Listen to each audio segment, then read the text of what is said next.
Hey guys, in this episode, you're going to hear Jackie share how she's transitioned from a very religious upbringing to where she is today. It's a remarkable story. Stay tuned.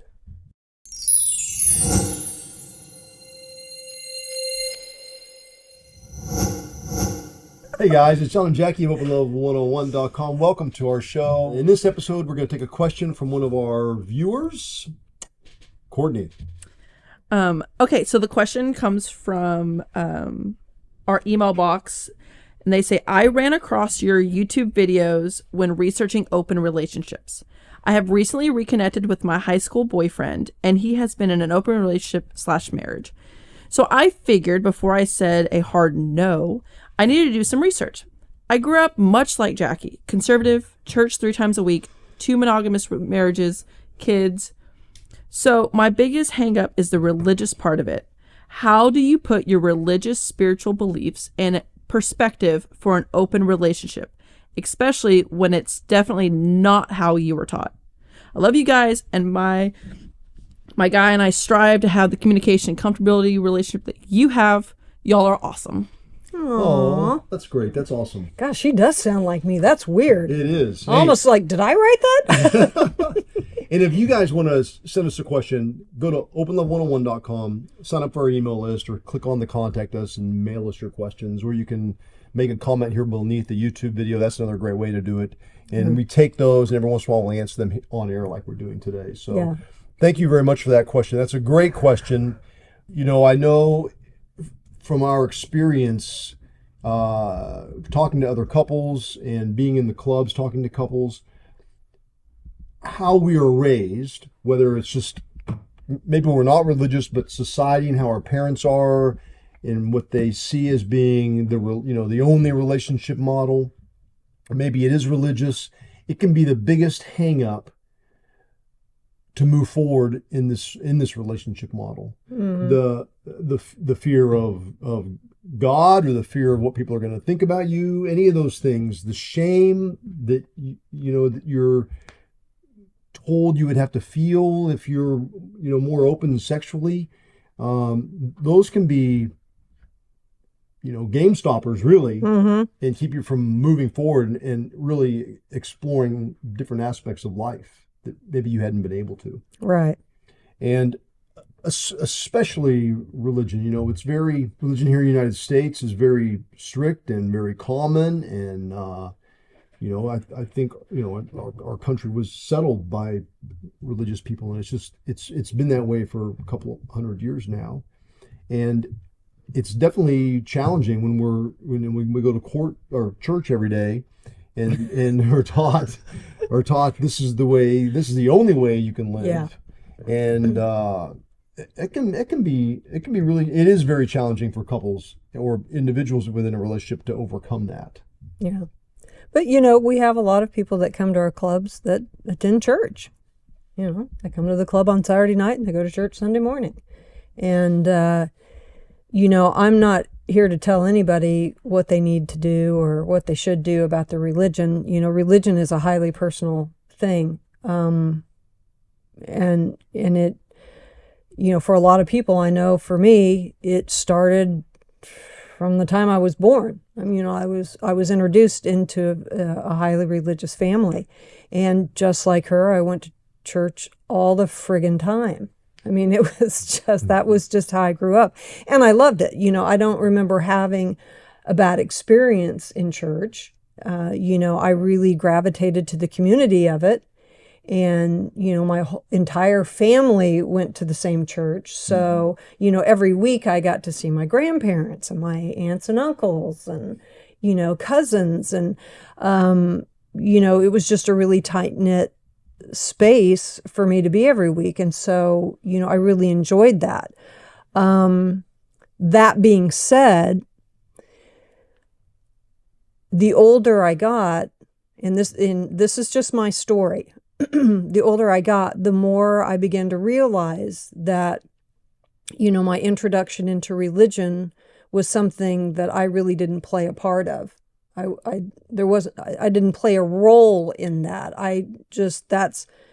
That was a decision made by people in my life that that loved me and felt like it was important. And so that's what I was raised in. Once I was older and started to, kind of do my own research and kind of maybe challenge some of the belief systems that I had been indoctrinated under, I did some questioning about that. I wanted to make sure that my belief system was stemming from where I was as an adult and maybe not so much as a child. And so, some of those belief systems altered and changed. And, that can be difficult as well, because, you're alternating from a path to maybe a different path. And while I am indebted to some of those belief systems that I was reared under, I think it gave me some qualities about myself that I really love. I think by the same token, it gave me some qualities that needed some attention. So, I feel like now I have a really good balance in my life of who I am and how I view myself and how I view my relationships with people. And I've come to understand that, a relationship model is also something that's highly personal. And when we talk about things like fidelity and love and partnership, those are highly personal. And it is between those two people to devise what that means to them. And, for me, fidelity was something that I had to kind of work with, because I had been raised to believe that meant sexual fidelity. And what I've come to understand is really ultimately fidelity is just your promises that you're making to your partner, and are you holding true to those promises, whatever those promises are. That's fidelity. And, for me, that was not my workaround, but to me, it felt like a better understanding of of the goal that I had with you and the promises that we had made to one another in our relationship. And even though we have an open relationship, I still feel as though the commitment that is there is just between you and I. So it's kind of strange to say I have this open relationship, but a lot of ways in which I operate that open relationship is highly dualistic. It's just you and me. Yeah. It's you and me doing this together. And so, I don't know, to me that almost kind of seems monogamous. With this added benefit of other people's outlooks and thought patterns and perceptions that I get to listen to and become much more critical thinking in what it is that I want out of life, instead of just blindly following something that was set in front of me from an age that I was incapable of making those decisions. So, my answer to this woman is that's how I've come to grips with my spirituality in this relationship model. I think for me, it's much more important to be at peace with what I'm doing than in fear of screwing up, no pun intended, with, with some kind of rule or breaking that rule. And you bring up a great point. I think that one thing that religion does for us is to establish a set of morals, or what I like to call values. Yes. And whether you are religious or not, you can have really good, strong values. Right.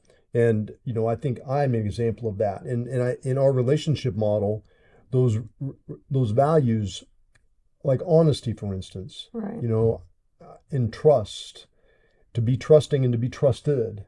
Yeah. And to love and be loved, through whatever, hard times, good times.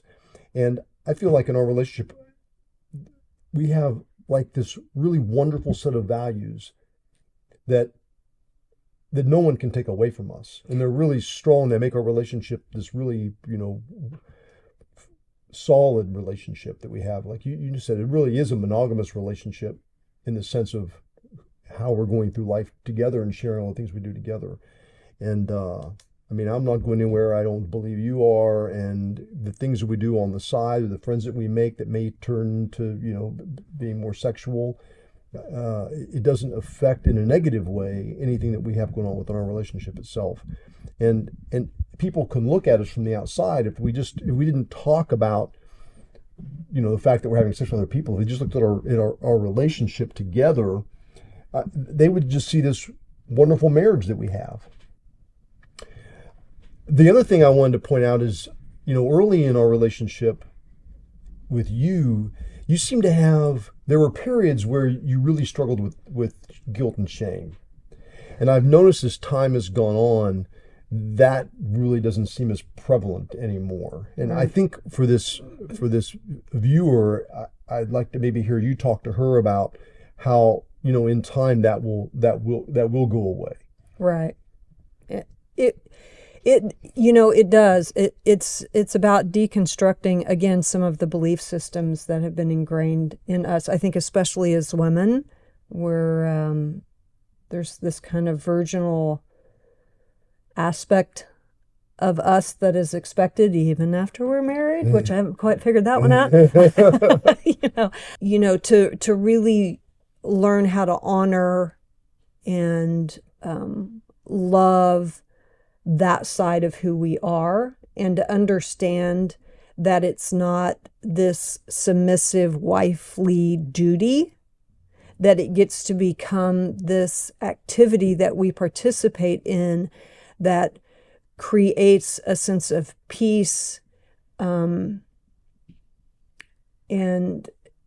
relationship with ourselves that so often can be missed if we grow up under kind of that strict thumb of religion.